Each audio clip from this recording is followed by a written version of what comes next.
Ladies and gentlemen, welcome back to the most entertaining fantasy football podcast on the planet. That's right. It's Fourth and Troll. We're back for episode 3. It's going to be a great show. My name is Noah Selby. And I'm Wes Selby. And like I just said, we have a great show today. We have a ton of fun stuff in store. We're going to help you win your leagues today, I promise you. But first things first, Wes, how's it going? I'm great. It's extremely hot outside, but we've had the AC on, feeling good, and that means it's football time. The end of summer, it is time for fall. I am pumped. How are you doing? I'm great. I'm ready for Carrie to serenade me on a Sunday night. Oh, yeah. It's going to be great. I'm so excited. By the time this airs, we will be less than a week away from NFL kickoff. We made it, people. We're here. And by the time this airs, well, no, hang on. By the time NFL kickoff happens, you'll have another episode of Fourth and Troll in your system, by the way. That's right. It's going to be awesome. We have a great show today. We are going to be doing a live mock draft on this episode. We are going through. We have randomized our draft picks. We are going through and doing a live mock draft. You're going to hear our picks, our thoughts, our analysis. We're also going to be going over some of the best values in drafts this year. Also, little secret for you. We're going to be going over some busts for the season. Guys that we think are going to absolutely crap the bed, and don't draft them because we'll tell you why. We'll tell you why. But before we jump into that, Wes, what's going on in the NFL? Oh, well, the NFL had to do their roster cuts on Tuesday. They had to bring all of their teams down to 53 men. We want to point out one team in particular, the Houston Texans.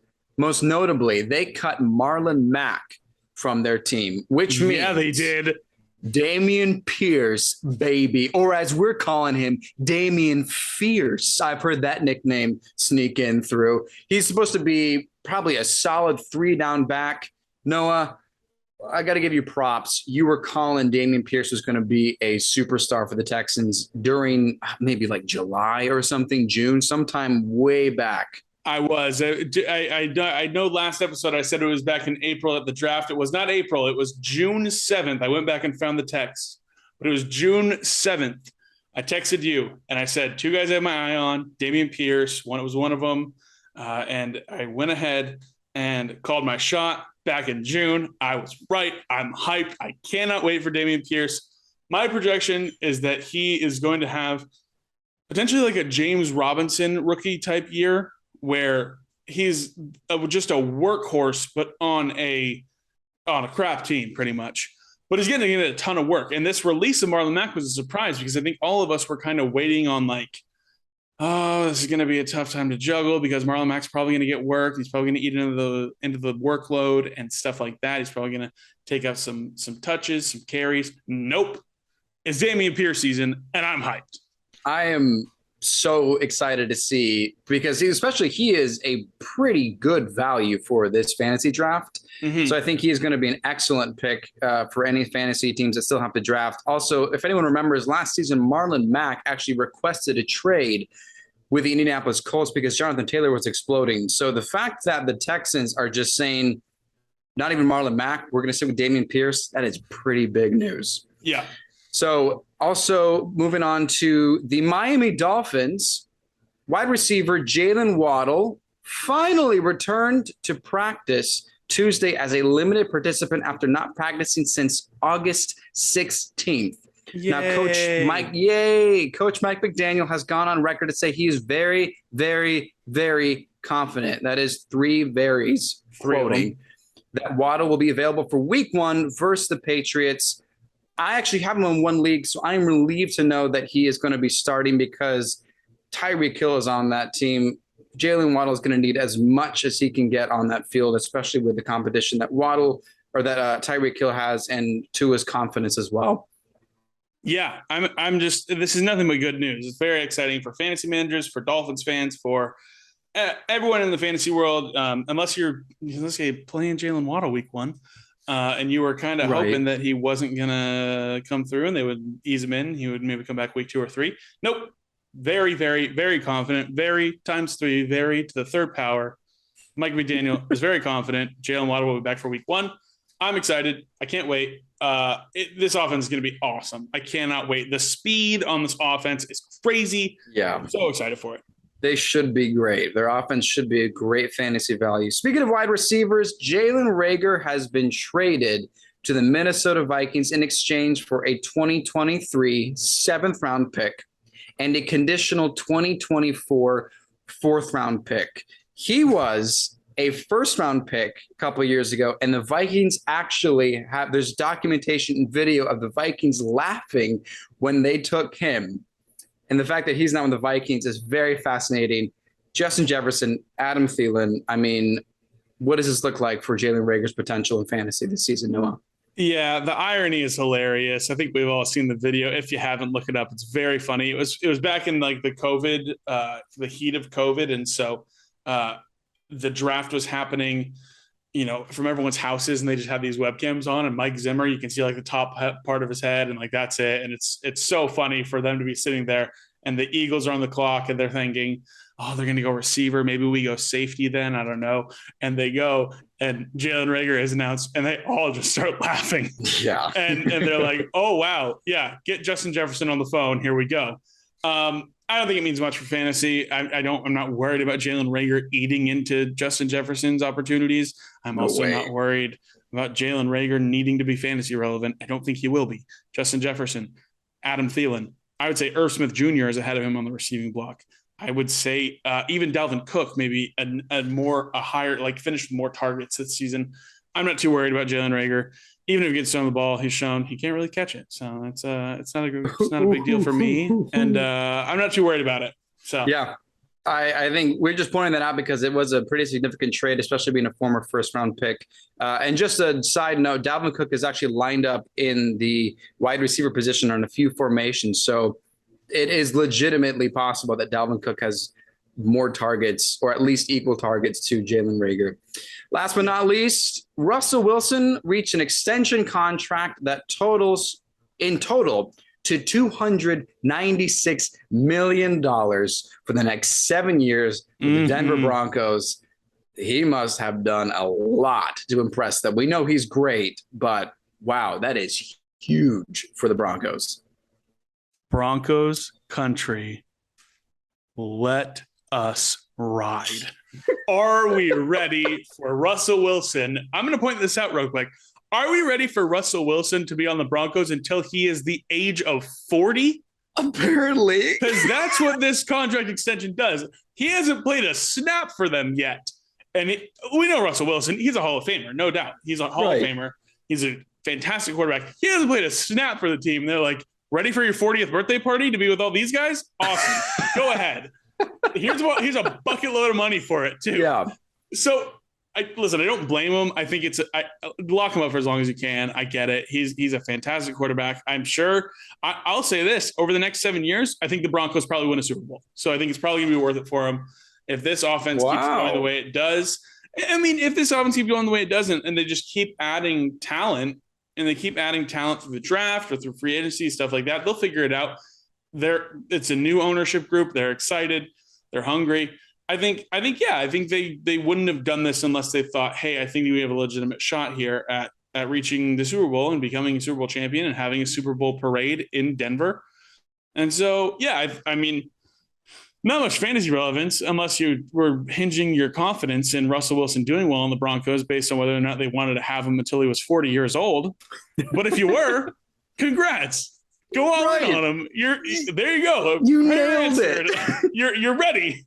So, yeah, I mean, not much else to say about it besides that. But it's just big news broken in the NFL this morning. I woke up to it this morning. It was like 6 a.m. over here in Arizona, and I was like, oh, yeah, some interesting. And they're in the same time zone as us, which was really interesting for it to be like 6 a.m. We're ready, Schefter, say it. Yeah, and then they're like, there we go. There you go. You're ready. So, anyways, yeah. Yeah, if anything, this should give confidence to people who are trying to draft Russell Wilson. You see how high he is in our QB ranking, so should be good news for Broncos fans. Well, that's it for the news, and now we are going to jump into our best values and biggest busts for this season. Let's kick things off right away. Noah, walk us through who is your best value for this 2022 season for drafts that are coming up for people who have yet to draft. I am happy to tell you. And actually, this may be applicable information, even if you have drafted so far. This guy there's a shot he may still be on your waiver wire. You may still be able to pick this guy up if your league mates didn't pick him up. But my best value for this season, it's a quarterback, and it's Kirk Cousins, quarterback of the Minnesota Vikings. Let's go. You like that? You like that. Kirk Cousins, baby. Great reference. Let's go. So I'm going to break this down for you a little bit, why I think he's my best. He's one of the best values, especially at such an important position.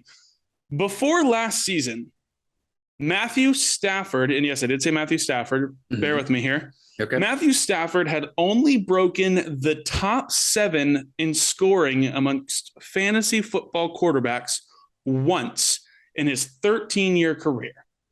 Last season, after being traded to the Los Angeles Rams, he finishes QB6. Kirk Cousins now has a new head coach that was Matthew Stafford's offensive coordinator last year in Los Angeles, Kevin O'Connell. Now that Kevin O'Connell is the head coach of the Vikings, I think there's a chance we see Kirk Cousins' full potential unlocked.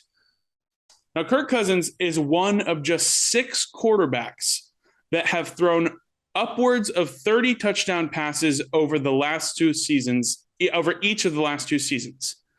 One of just 6 guys that have done that. He's in that category with Tom Brady, Aaron Rodgers, Patrick Mahomes, Josh Allen, and Justin Herbert. Good company. Elite company right there. So with a stacked offense around him, a new offensive-minded head coach, I think it's very much in the realm of possibility that we see Kirk Cousins as a top 10 quarterback this season. I know you mentioned it in episode 1. It was a fun little, maybe that happened. And then I looked into it and I went, yeah, this really could unlock his potential. He's currently being drafted as the quarterback 15. He's one of my top values at a super important position in fantasy football, and you can get him in the 12th round or later in your fantasy football drafts. He's going to be paired up. There's, like I said, stacked offense around him. Justin Jefferson, Adam Thielen, Irv Smith Jr., Dalvin Cook, now Jalen Reagor. I mean, yeah, baby. Come on.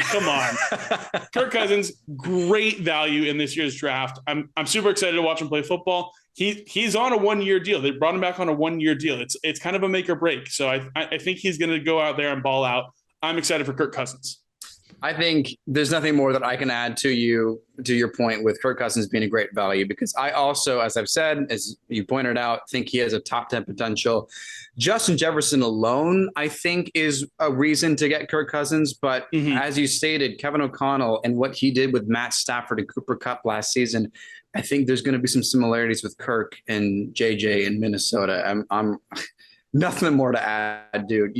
I love it. Kirk Cousins is a fantastic option, especially if you don't want to spend that 5th, 6th, maybe even 7th round pick for a great quarterback as well. Kirk Cousins is right there. Great value. 100% agree. You're able to load up on some great talent earlier in the draft, and if your quarterback is Kirk Cousins, he may not have, the elite ceiling that's like any given week he could go for 40 points, maybe not, but I mean, you can lock him in for 20 plus probably every week this year. It is what I'm thinking and what I'm projecting for him. And so that is my best value for this year in fantasy football.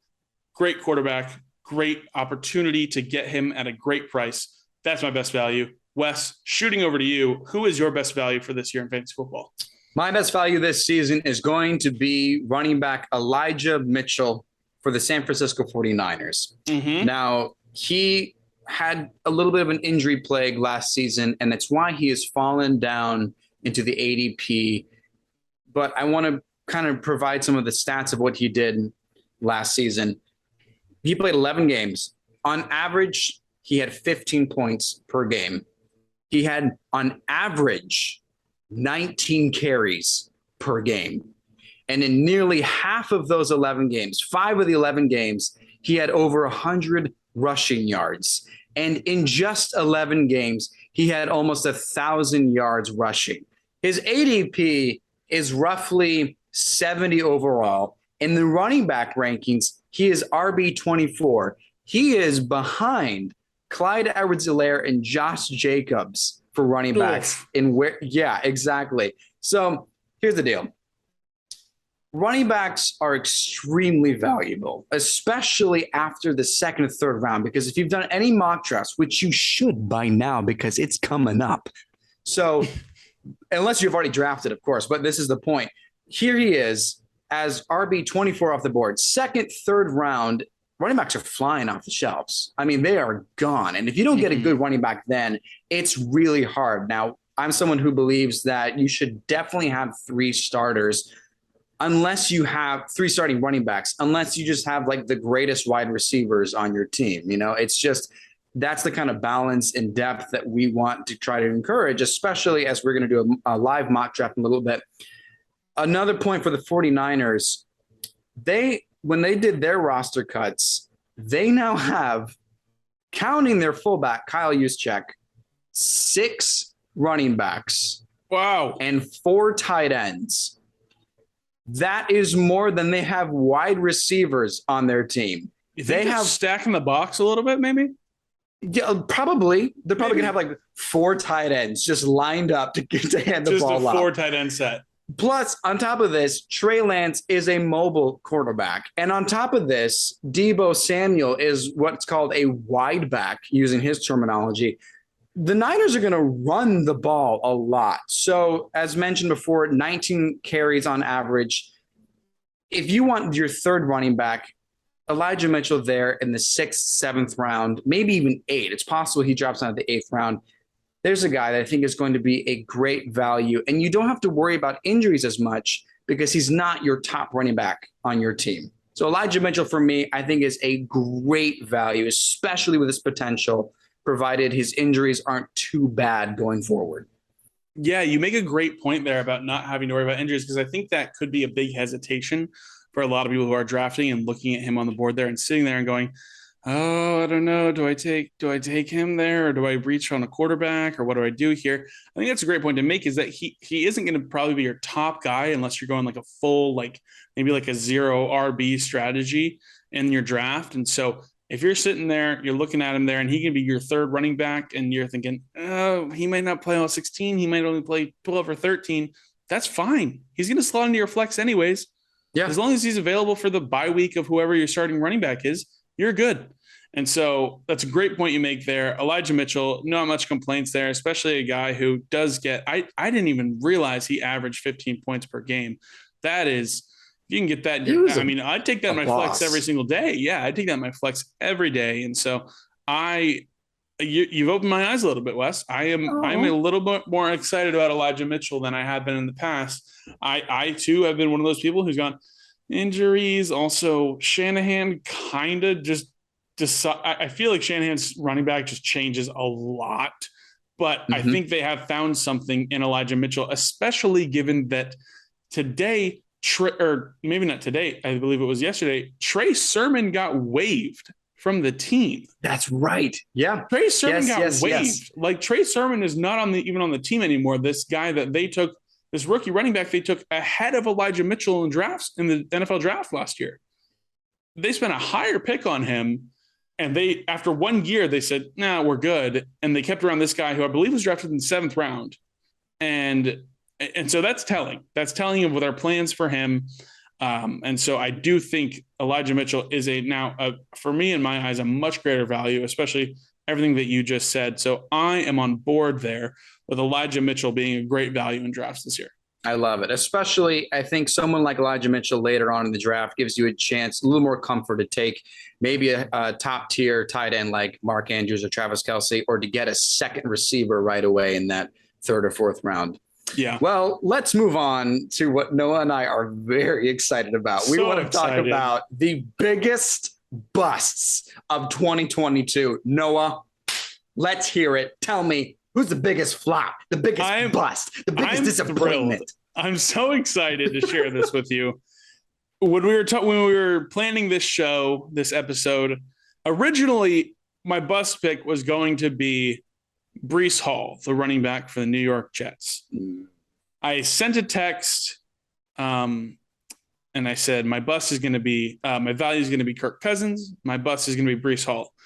And then immediately after I sent that text, I opened up my phone and went on TikTok. And the first TikTok I saw was someone arguing that this wide receiver who is going close to wide receiver 15, there's an argument that they should be going closer to wide receiver 10. And it infuriated me enough to the point where I literally went back to the text thread and said, scratch all of that. My bust for this year is Diontae Johnson. Oh, man. Let me tell you, okay? Let me start out. First off, before I get going, let me start out with this. I love Diontae Johnson. He has been a fantasy stud for me over the last 2 years. I've had him on my team each of the last 2 years. Last year, I had to trade for him. 2 years ago, I drafted him. It was great. 2 years ago, I think if we all own any Diontae Johnson owners from 2 years ago, dealt with a little bit of heartbreak for some drops. We had to ease back into things last year. He earned our love and trust back last year. I love him. He's a great human. Love the guy. But things have changed. Times have changed. And people have changed.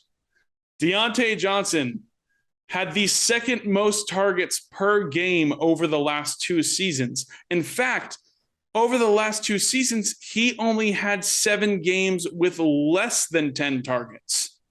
He was targeted in the double digits all but 7 times over the last 2 seasons. If we go back to 2019, when someone not named Ben Roethlisberger was playing quarterback for the Pittsburgh Steelers, you may be asking, Noah, why are you taking us back here? Let me tell you, that stat I just told you about him having double-digit targets over the all but 7 games over the last 2 seasons. The last 2 seasons was when Ben Roethlisberger was healthy. So let's go back to 2019, where someone named Ben Roethlisberger was not the quarterback. Diontae Johnson did not have a single game with double-digit targets that year. Only 5 times that year did Diontae Johnson finish with over 11 fantasy points. He finished the season as wide receiver 39. Yikes. Only 5 times did he score more than 11 fantasy points. That's close to 10, by the way, which is close to single digits. Thank you. Just in case you didn't know, I have the numbers and I'm good at them. So there they are. The argument for Diontae Johnson this season is, well, you can't get much worse at quarterback than Ben Roethlisberger last year, right? That's exactly right. And I would say they're upgrading at quarterback, but an upgrade at quarterback is a downgrade for Diontae Johnson's fantasy production. He will not see the targets this year that he was seeing over the last 2 seasons. Ben Roethlisberger hyper-targeted this man. And I get it. Ben was a little bit older. He had a favorite target that he trusted. He wanted the team to do well. He threw the ball to this guy. I get it. Diontae Johnson had a 29% target share over this past season. 29%. That is massive. That is huge. He will not have that. Again, there are too many mouths to feed. In Pittsburgh, you have the man himself, Diontae Johnson. You have Chase Claypool. You have George Pickens. You have Pat Freiermuth. You have Najee Harris out of the backfield. He will not produce how you guys are hoping to. Please listen to me.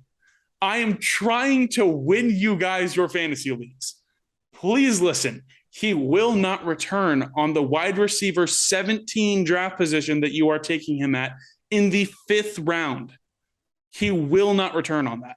He's going to be one of the biggest busts this year. And if you don't believe me or think I'm crazy, good. Take him off the board while I grab someone like Mike Williams or Cortland Sutton or Jalen Waddle, who are all going around him. Please take him away from me so you can just take him and have him. He will not return on where you are drafting him this year. He is going to be one of the biggest busts. I promise you. Please listen. I am trying to help you win your fantasy league. Please listen to me. Diontae Johnson, one of the biggest busts this season. I was trying so hard not to cheer and laugh because you were beautifully passionate. And I wanted to give you clear space so that could be clipped, segmented, and we can refer back to this at least halfway. I love it. Oh, wow. I think you have a very fascinating point because we talked about a little bit with Najee Harris last time. PPR was what we felt like was Najee Harris's excuse to make top 5. But when you take away his PPR value, he's still finished in the top 5 as a standard running back. The hyper targeting that Deontay Johnson had from Big Ben is going to sincerely lose significant value for Deontay Johnson. I like him. He's wide receiver 1, but in the 5th round, just as you said, there are people that I think have a really, really good shot to be top 15 in their positions. Yeah. All right. I think I started sweating a little bit right there. That was a lot. It's hard for me to talk down on him because I love him so much. He's such a great guy. He posts Bible verses on his Instagram story. He's a great man. Don't draft him. He's going to suck. He's going to suck. I promise. Okay. I need to stop talking about him or else I'm going to start sweating more. So Wes, let's move on to your bust for the 2022 fantasy football season. Tell me, who is it? All right, Space Rangers, listen up. I've got the biggest bust of 2022 for you. DK Metcalf will be the biggest bust for 2 reasons. Number 1, the Seahawks will have a worse offense all around. Number 2, wide receivers that sign contract extensions for multiple years statistically do worse the next season. Let's start with the first point here. So anyone who's reading into the fact that Geno Smith threw 5 touchdowns in 4 games to DK while Russ was out with an injury is far too optimistic about a quarterback that we know is statistically and athletically worse than Russell Wilson. 1, I don't need to go through the stats. We know this. It's very evident that Geno is not as good as Russell Wilson. Even if Drew Lock ends up, it's not Russell Wilson, okay? I'm hinging on the quarterback just as you are with Deontay Johnson. Now, this offensive line finished last season as a 25th ranked O-line, okay? What's happened since then? This offseason, they have lost 2 of those starters from one of the worst offensive lines last season. They are heading into this season as the 32nd ranked offensive line. There is no way Geno Smith is going to have the escapability that Russell Wilson is famous for. DK Metcalf is not going to have the time from the offensive line for Geno Smith to get that ball out. Now, that's the practical reason. We know Seahawks are not going to do as well. I did a little math, and I feel like season after season, wide receivers that sign these big contracts where they get big bags of money, it just feels like it kind of underwhelmed in some ways. It feels like they didn't do as great, even though they got this big contract for a lot of money. Oh, no. So I went through, for the podcast, I went through 10 years of wide receiver contract extensions. And here's what I found. Wide receivers that sign contract extensions for multiple years with their current team have a 60% chance to do worse the next season. Now, that's not super high, like 70 or 80%, where it feels almost guaranteed. But that's significantly more than 50%. That is 60% of the time they're going to do worse. That means they're likely to do worse. Now, I went a little specific. And wide receivers that sign 3-year contract extensions, just like DK Metcalf did, they have a 74% chance to do worse the next season. Now, that's high. Wow. That is significant. Now, how much worse will they do? On average, wide receivers that sign 3-year extensions for multiple years, if they do worse, on average, they will do 26% worse the next season. What does that equate to? Mark my words. DK Metcalf will have less than 200 points, and he will finish below wide receiver 25. Mark my words. DK Metcalf, biggest bust of 2022. Wow. Wow. I like them apples. I too was holding back excitement and laughter and fun because I am with you on this. I have DK Metcalf, and I love that you called your shot there outside the top 25. I have DK Metcalf finishing the season as wide receiver 27. He is, I don't like the outlook for DK, man. I just think it's, I know I pointed out last episode, I feel a little better it being Geno than Drew Lock. I still don't feel good. I don't feel good about him. If he fell to the 13th round, I'd say, you know what? Let me take the shot. I'll be the guinea pig. Let's see. But I'm fully with you. I fully back you. I fully support you. DK Metcalf is not going to pan out how you want him to this year. He is not going to be good. He is not going to be even okay. He's probably going to be bad. He's probably going to be really bad in fantasy this year. And Wes, you are heard. I support you. Thank you. And I know people love him because he's a tall, big, muscular guy with a pacifier mouth guard. But he's not going to do what you want him to do. They have a worse offensive line. And statistically, because of his contract, he's going to disappoint you. Them's the maths, baby. I'm done. We're moving on. But have you seen his abs? I have. They're huge. I sure have. Yeah. That means he's going to be a great football player. His abs will make his offensive line better.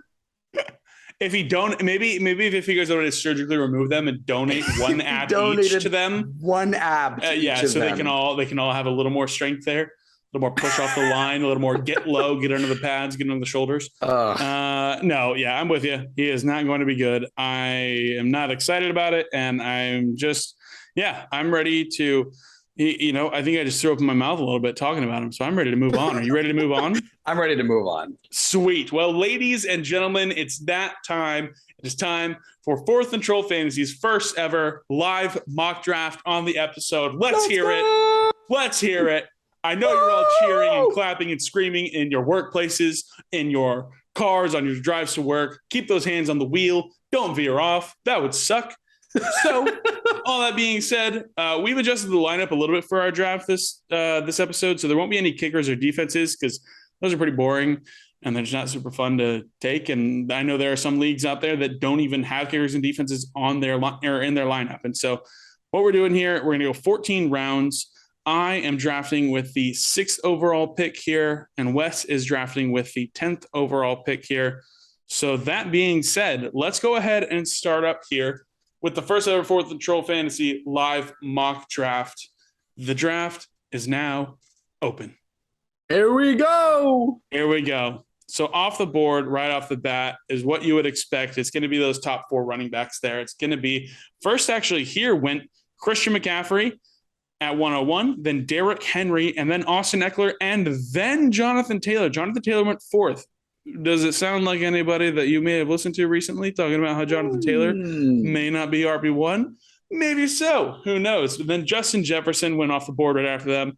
Sitting right here at 6, I am looking here, and you guys know if you've been listening how much we value these running backs. I am going to go ahead right here and take the next best running back off the board that I have. I believe I have him as my RB4 on the season.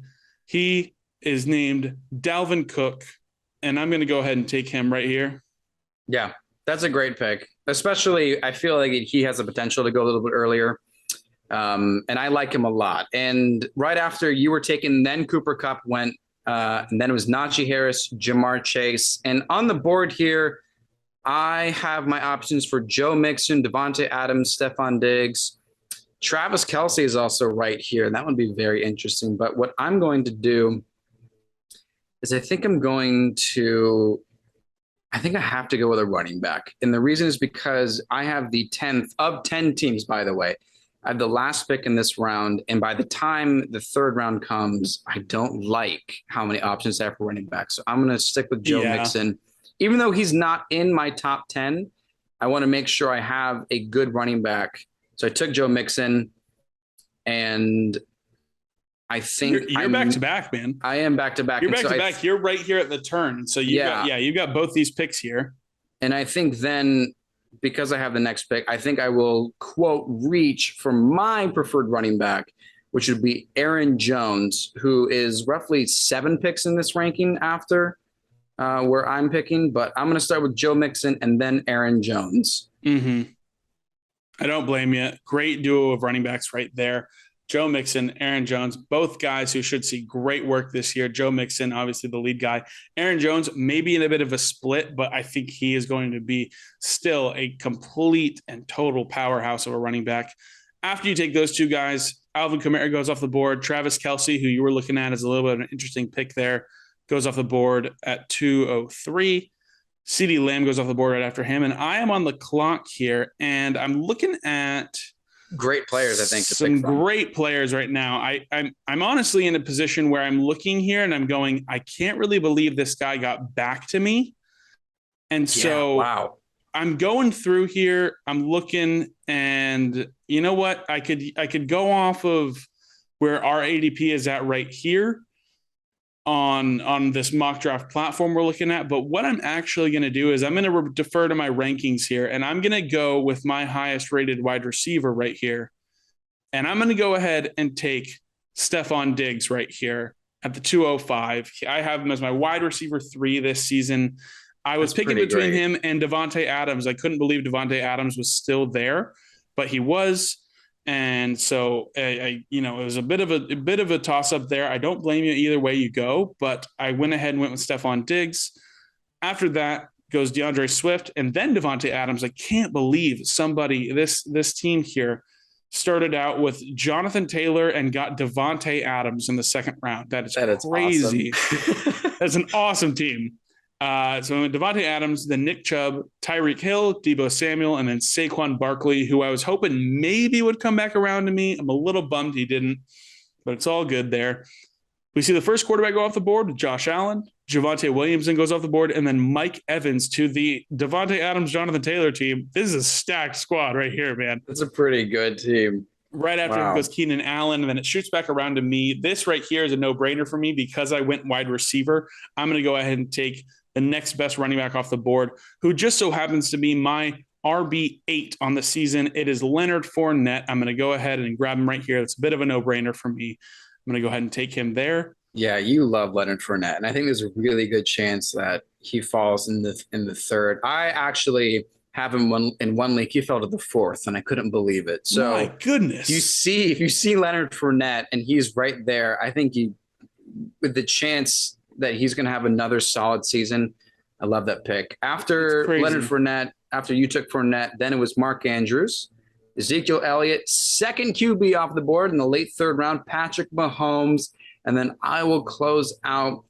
And I have back-to-back picks, as it will be for the rest of this. What are you thinking here? And, what's fun is that fun is not probably the right word, but I have an excuse to reach.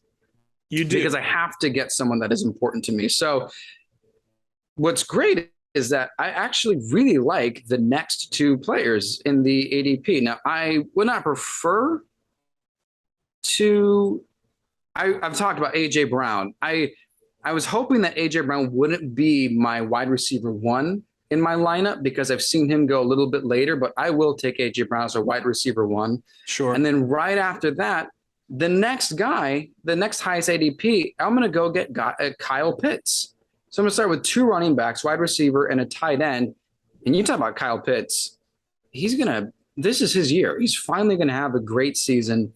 Lining up as a wideout, I'm taking Kyle Pitts. It is. That's what we're banking on there, is that he is going to go ahead and do what we were hoping he would do last year, which is score a little bit more touchdowns than 1, and still just be that freakish athlete. He is so athletic. Yeah. And he is in a primed opportunity in this offense to be potentially the main offensive weapon that they use. I don't hate the pick at all. I would dare say I even like it, even though I'm a guy who doesn't really love to go tight end early. I don't blame you there. After Kyle Pitts went George Kittle and then Cam Akers. And then right after that was Michael Pittman. I am back on the board. And I could not be happier with how this draft is shaken up, because I took my RB8 in the 3rd round. I'm going to go ahead and take my RB7 here in the 4th round, which is James Conner. I'm going to stack up with 3 absolutely powerhouse running backs here and one of my top wide receivers. That's I'm super pretty excited nice. about it. I'm so excited about James Conner this year. He rushed last year for I believe it was 17 or 8. I believe he had 17 or 18 touchdowns last year. And so the argument is, well, he's going to regress. He might miss a little time. He's not going to do the same thing. Great. Then my RB3 will only score me 13 touchdowns. Bummer. I'll take it. Yeah.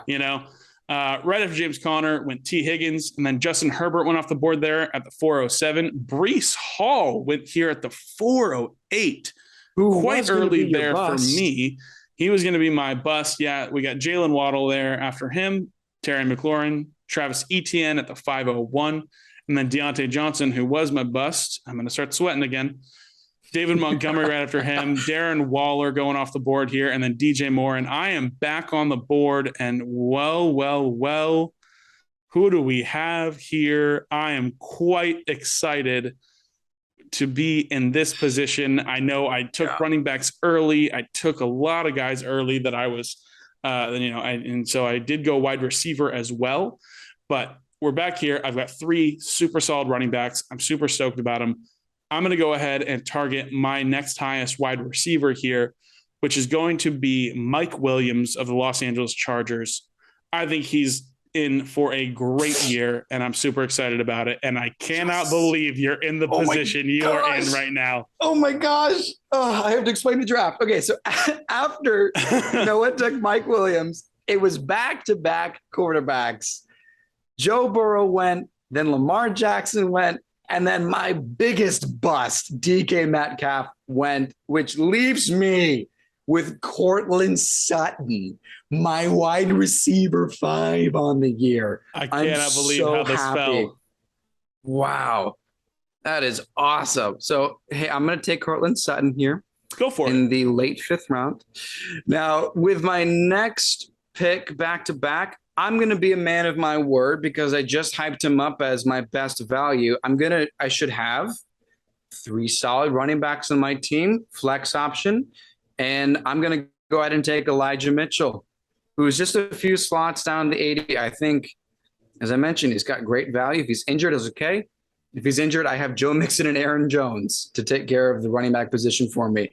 So I'm going to take him real quick. I did a little stack check for you, Noah. You were spot on. James Conner had a total of 18 touchdowns, 15 on the ground, 3 on the air. So beautiful. The fact that you have that memorized is why we have a podcast. It is. So I took Elijah Mitchell. After that was another good sleeper option. Allen Robinson went.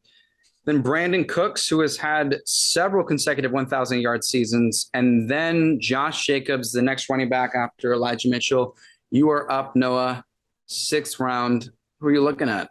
Yeah, I'm really annoyed right now. Brandon Cooks was way down in the ADP right there, and I was thinking I was going to go get a 3rd wide receiver here to round out and balance out this offense. I love Brandon Cooks so much. He is he is one of the least sexy names to draft in drafts, but he is always so good. He like 4 or 5 different teams he's played for, and he goes for 1,000 yards with each of these quarterbacks. He's so good. I'm pretty bummed right now that he is off the board. But what I'm going to do is I'm going to go ahead and reach for who was going to be one of my guys this season, a guy I'm super excited about, a guy that I think when I'm looking at the draft board right here, all but one of these next 5 teams, so 4 out of these next 5 teams do not have tight ends yet. I'm going to go ahead and reach on my tight end just a few spots here just so I can get him, because I'm super high on Dalton Schultz. I like Dalton Schultz a lot this year. I'm going to go ahead and get Dalton Schultz just so I can secure that position. It's really important in these drafts to go ahead and take a look at the teams that are going to be picking between you. Look at them, go, okay, do they have a quarterback? Do they have tight ends? Odds are if they do have a tight end, they're not going to be taking a double tight end here. That's why I felt pretty good looking at the back half of this draft going, okay, each of these 4 teams from between Wes and then the 3 teams between, they all have drafted their tight end so far. I think Dalton Schultz gets back to me. I'm going to take Dalton Schultz right here confidently. I'm excited about Dalton Schultz. That is a great point to emphasize the strategy of looking at other people's rosters so you know when to predict. Because in the draft I did recently, people panicked when 3 tight ends were taken in about the 3rd or 4th round. And so tight ends just one after another. Flew it off was the board. crazy. And so I think it's great to look in advance, prepare.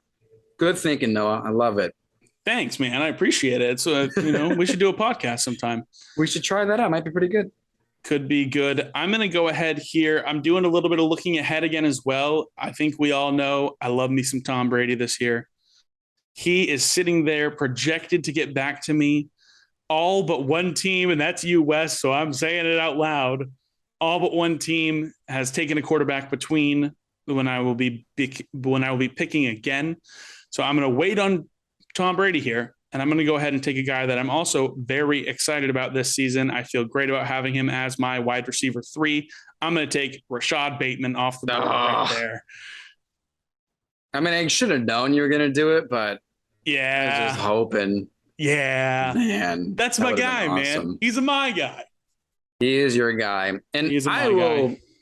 Looking at who I have here on my board, I feel like I'm in a little bit of a tough spot because it's just going to be some reaches. I feel like I'm not crazy about a lot of these players, especially because I don't think I'm going to have a chance really to start them. But I will do something a little interesting.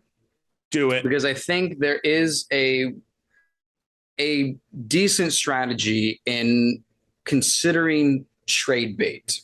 And I think it's an opportunity to not risk your balanced lineup, your starting lineup for who you can trade later. I think you can understand, just as Noah was saying, look at who people need. So in this situation, I'm going to take another tight end that I really like. And I'm going to take Dallas Goedert. And I think, and the chance that Kyle Pitts has something that goes wrong, Dallas Goedert is there as a great tight end fantasy option. Plus, I think he's worth starting as a flex too. So I don't feel like I'm giving up a lineup just for some standalone value there as well. Yeah, I think so. Now, some of these other guys, DeAndre Hopkins is here with his suspension. Is he worth taking? I'm going to ask that question actually to you, Noah. Let me first take the guy. I'm going to do a little bit of a reach here for someone that I personally like. And I'm going to take Tony Pollard because I like his PPR value going forward. Mm-hmm. But I want to ask as we get to your pick, Noah, in your opinion, DeAndre Hopkins suspended 6 games. Do you like drafting him in the 8th round? I really do. He would be my wide receiver 4 if I were to take him right here. He is somebody that he won't have to be in a lineup, and I feel confident about other guys who will be in this lineup until he is available. And then once he's available, he is still an elite wide receiver in this league. Last year with fantasy, he burned some people. People weren't super happy with his production. I'm going to bet on the talent here. And this Arizona offense has done a lot of things this offseason to lead us to believe that they want to win football games. I think in order to do that, you got to involve DeAndre Hopkins. I think he is a top 5 wide receiver in the NFL. So I would be all over it. And if for some reason, I'm going to take my guy, Tom Brady here. I'm going to take my quarterback here off the board, pair him up with Leonard Fournette. But if for some reason DeAndre Hopkins were to come back around to me here, it's going to be a no-brainer. I don't think he will, but if he were to, it would be a no-brainer. Right after Tom Brady went off the board, Cordell Patterson, Gabriel Davis, Darnell Mooney, Damian Harris, Russell Wilson, Broncos country, let's ride.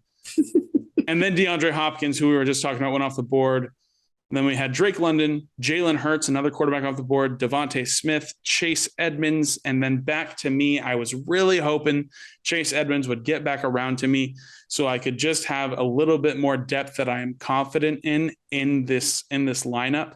I know I have 3 great guys, but I was really hoping he would get back around to me here. In order to do that, though, I think I'm going to go ahead and still give myself a little bit of depth that I feel pretty good about. So I am going to reach pretty heavily, and I'm going to take the man that I called my shot on, and I'm going to take Dameon Pierce as my 4th running back off the board. I was worried you were, and so I wanted to lock him in there. I wanted to get him. I love him as a 4th guy in my backfield. And the 9th round, I think it's a great pick. I love it. I love it. I love it. Just after I took Damian Pierce and broke Wes's heart, Hunter Renfrow off the board, and then a pair of Seattle running backs, Kenneth Walker and Rashad Penny, back-to-back off the board there. Good luck to anybody who's trying to figure out what's going to happen there. I don't feel good about picking either of them. If I had to lean one way, I'd say Penny, just because I think he gets to start at the beginning of the year. And if he's doing well, which we've seen him do well when he's healthy, I don't think Pete Carroll takes that job away and says, hey, let's lose, So yeah, but then after those Seattle running backs off the board, Wes, you are back on the clock. Tell me what you're thinking right now. Well, I'm going to definitely need some more wide receivers because I still just have two. As much as I love A.J. Brown and Cortland Sutton, I still want to have some good depth. And I have been hearing a lot of good reports about someone that I don't think I have to worry about starting, especially with having some good flex options here. And I'm going to take a shot for the start of week 1, and I'm going to see how Brandon Ayuk does. Nice. He has been called the best pure receiver in the Niners offense, especially with Deebo Samuel being a wide back. I think he has a great opportunity to have some decent volume and some big plays. And I'm going to go back-to-back with another wide receiver. And it's a little bit of a reach, but I feel very good about having someone like Christian Kirk on my team. Yeah. With how great he's been doing in preseason, with that chemistry he and Trevor Lawrence have been building, it's looking great. So yeah. We'll fly through these last few rounds here. We don't want to take up too much of your time, but Noah, you're on the clock, middle of the 10th round. Who are you looking at? I'm looking here at some of the guys that are sitting here and some of the guys who may still be around for me later on. And I think I'm just going to bolster up my running backs here. I like having, 5 solid guys just in case something does happen. And I think Melvin Gordon is being severely undervalued. I think Javonte Williams, it still is going to be his show, but I think Melvin Gordon still has an opportunity to do fairly well and, be a bye week fill-in if you do need him to. And, God forbid something does happen to Javonte Williams. I think Melvin Gordon can push himself up to a low-end RB1 value there with this new Denver Broncos offense. So I'm going to reach here and I'm going to take Melvin Gordon because he is a guy that I'm looking at that I like and I want him on my team. So I'm going to take him. It's a good reason. You like him, one on your team. Yeah. I figure it was a good enough reason to go ahead and take him there. So I went ahead and did that. And it's going to swing back around to me here after some guys that I didn't really care about go off the board. And so we're going to come back here. I do still only have 3 wide receivers, so I'm going to take another guy. And it's funny because this is a bit of a flip side of a guy that I just called Deontay Johnson a bust. For that reason, a little bit, I'm a little high on Chase Claypool because I think the ball gets spread around a little bit. So I'm going to take Chase Claypool as my 4th wide receiver here. I think what's his name? Chase nice. Claypool. Thank you. Chase Claypool has a great opportunity, especially for someone who called himself a top 5 wide receiver. Yep. Not too long ago. So put him to the test. Make him a man of his word. See how that turns out. Yeah, well, I think I know where you're going here. Well, yes, probably. Now, I will point out that I do not have a quarterback yet. This is how late you can get Kirk Cousins, because I'm going to take Kirk Cousins because this is what we're talking about. You can have guys that you think are going to have great upside and that potential to have more players in your flex option bench. Kirk or Christian Kirk, Brandon Ayuk, Tony Pollard, guys that have a decent shot to have some good games. You get Kirk Cousins in the 12th round. I think that is a win. I'm going to do something a little interesting. I know who you think I'm going to take, but I'm not going to take him. I am going to have another running back because I have 3 running backs on my team. Yeah. I would love to have 4 running backs. Now, I am torn between. You do have 4 running backs on your team, by the way. Oh, I do? I thought I had 3.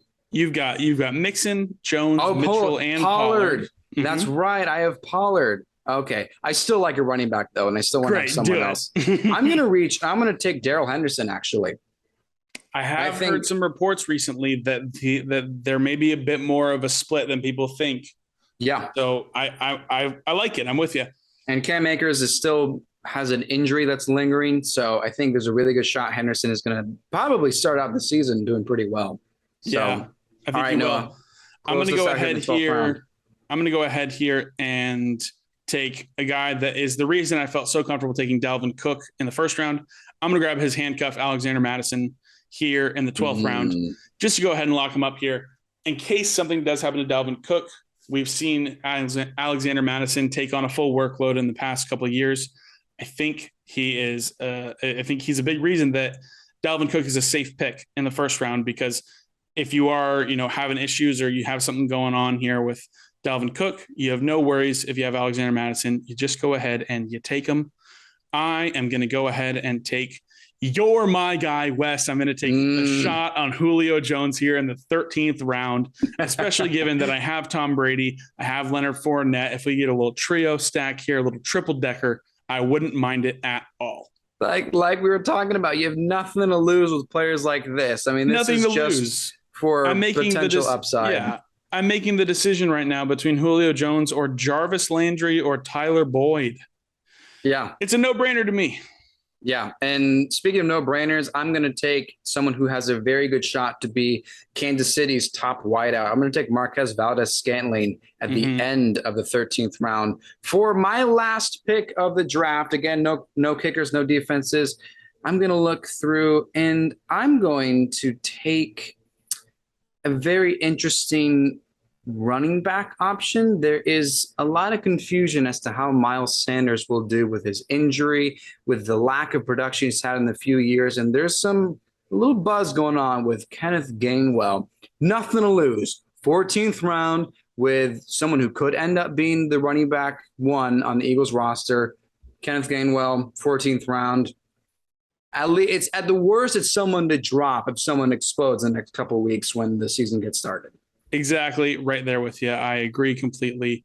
What I'm going to go ahead and do is I'm going to take a shot on a guy who also, like DeAndre Hopkins, won't be around for the first part of the year. I still feel great about my wide receivers, so I'm not too worried about his early production, but I do think he could come around in the second half of the year and just absolutely explode. I'm going to grab Detroit Lions wide receiver Jameson Williams here in the 14th round. Yeah. I think, he was explosive in college. He did absolutely fantastic. And so I think he's a great value pick there in the 14th, super late. Go ahead and take him. I think he is going to be an awesome player whenever he does come back around. I love it. That's a good point, especially getting players that have a shot to be running back ones at some point that are really good, that are actually genuinely good. It's a good pick, Noah. Totally. Wes, run me down real quick your roster here. Let's go ahead and just do a quick recap here. Picking from the 10th spot in a 10-team league, PPR, 14 rounds. Who did you take? Go ahead and run it down for me. I started with Joe Mixon, and then I had Aaron Jones, A.J. Brown, Kyle Pitts, Cortland Sutton, Elijah Mitchell, Dallas Goedert, Tony Pollard, Brandon Ayuk, Christian Kirk Cousins, Darrell Henderson Jr. You like that double Kirk? That was fun. Darrell Henderson Jr., Marquez Valdes-Scantling, and Kenneth Gainwell. I like it. Tell me your roster. Yeah, I went ahead and from the 6th spot, took Dalvin Cook in the first round, was thrilled to get Stephon Diggs to come back around to me in the second round. I then bolstered up these running backs with Leonard Fournette and James Conner. I took Mike Williams, who I feel great about as my wide receiver too. I then reached a little bit on my guy Dalton Schultz because I just feel great about him. I love him. I want him on my team, so I took him.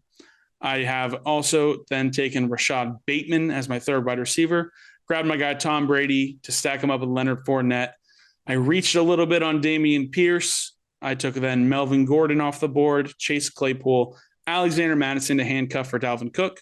I grabbed Julio Jones here in the 13th round. And then to finish it off, I took Jameson Williams in the 14th round. That is my squad. Let us know if you're digging our squads, if you like them, if you don't, who you would have rather taken, who you think was a great pick, who you think was a bad pick, whatever you want to do. Let us know in our either comments of our social media. If you want to leave us a review on Apple Podcasts, that would be absolutely friggin' awesome. We'd love it. Especially if you make it funny, we might shout you out like we did earlier this week. But that is going to be all the time that we have for this episode of 4th and Troll Fantasy. We hope this episode helps you out with your drafts. If you got them coming up this weekend, we are 6 days away from NFL football. We have made it back. We're so excited. We're on social media everywhere at Fourth and Troll, and on Facebook at Fourth and Troll Fantasy. Look for our mascot, Teddy the Troll. Make him smile by giving us a follow and joining us next time, every Tuesday and Friday. I'm Noah Selby. And I'm Wes Selby. And this has been Fourth and Troll Fantasy.